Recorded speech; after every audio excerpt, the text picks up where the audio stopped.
In the southern nights, silence does not mean peace. It means something has learned you are asleep, and the villagers of Krobi had always known the signs. Even if they pretended not to, the chickens refusing to roost huddled together in a silent feathered knot, or the dogs whining at empty corners of the yard, their bodies trembling for reasons no light could explain. And sometimes, just before the first hint of dawn, a shape slipping back into the earth, leaving only a patch of disturbed soil and the faint, unsettling smell of damp fur. They called it Cha Kla, a name whispered, but never spoken aloud. A creature no one ever sees clearly, just a shadow that moves with unnatural purpose. A silhouette that borrows the shape of a cat, but holds none of its grace. And in the dark, you might see two red reflections that could be light, but they are not reflections at all. Because Cha Kla's power activates through being seen, and this is why people learn to fear their own windows. To turn off lights not for rest, but for concealment, developing a deep, instinctual terror of eye contact, even with their own animals. Because in the dark, you can never be sure what is looking back. By day, it did not exist. By daylight, it was nothing more than a rumor passed quietly between elders, a superstition recorded in the faded margins of old law books and temple scriptures, a dark relic that belonged to the Aditya past, a time of curses and forgotten magic. But Ajahnight belief dug its way back to the surface with the setting sun. It looked like a cat, small and familiar, its body low to the ground as if hugging the earth it came from, and anyone who saw it for the first time thought the same thing.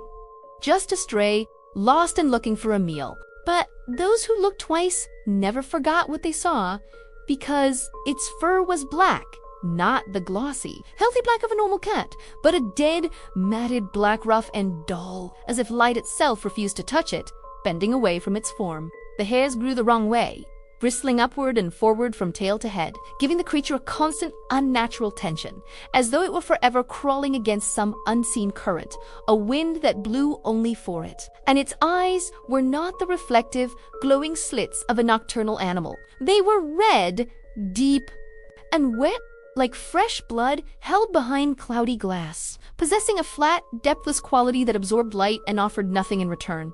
Cha Kla never stayed when it was noticed. The moment a human gaze locked onto it, the creature fled. But not into the trees, not into the shadows between buildings, it fled into the ground itself. It vanished into holes no animal should have been able to dig. Narrow, deep burrows that appeared overnight behind houses, beneath fences, beside the sleeping walls where families lay unaware. It seemed to fear humans, this frantic retreat into the earth, a sign of something hunted, not a hunter. But this fear did not mean weakness.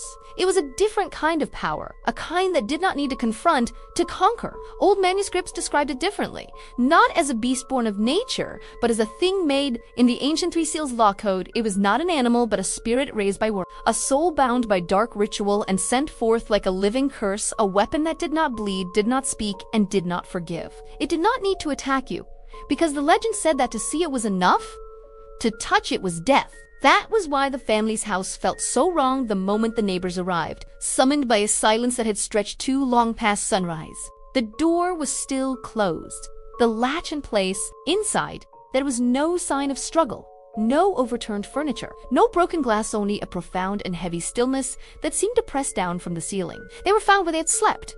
The father in his bed, the mother beside him, and the two children in the next room. Their faces peaceful, as if in the deepest of dreams, their bodies already cold to the touch. The doctors who came later wrote down phrases like sudden cardiac failure, clean. Clinical words designed to bury fear beneath layers of paperwork and official procedure. But the relatives knew better. They went outside, walking the perimeter of the quiet house, and there, behind the wall where the children's room was, where the soil had been smooth and flat the day before, the earth had collapsed inward. A hole gaped at them from the ground, deep and impossibly narrow, its edges packed hard as if pressed by something that knew exactly where it was going and needed no room to spare. Around the entrance, scattered like a warning, lay clumps of black fur, not shed, but torn away, coarse and lifeless, each strand growing in the wrong direction.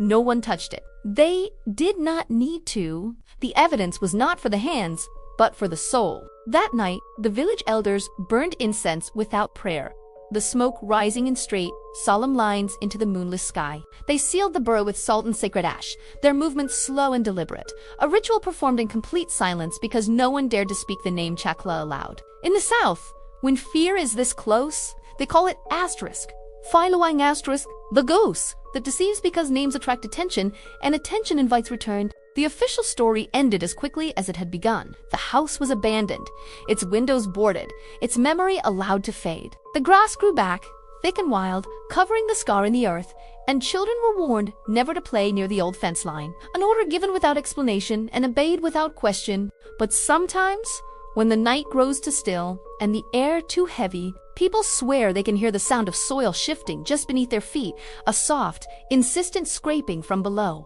And sometimes, just before the moon disappears behind a bank of clouds, a pair of red eyes glows briefly at ground level, watching, waiting, before slipping back into the dark earth that knows it by name, because Cha Kla does not haunt houses. It haunts places where hatred has been planted, and once it is raised, it never truly sleeps.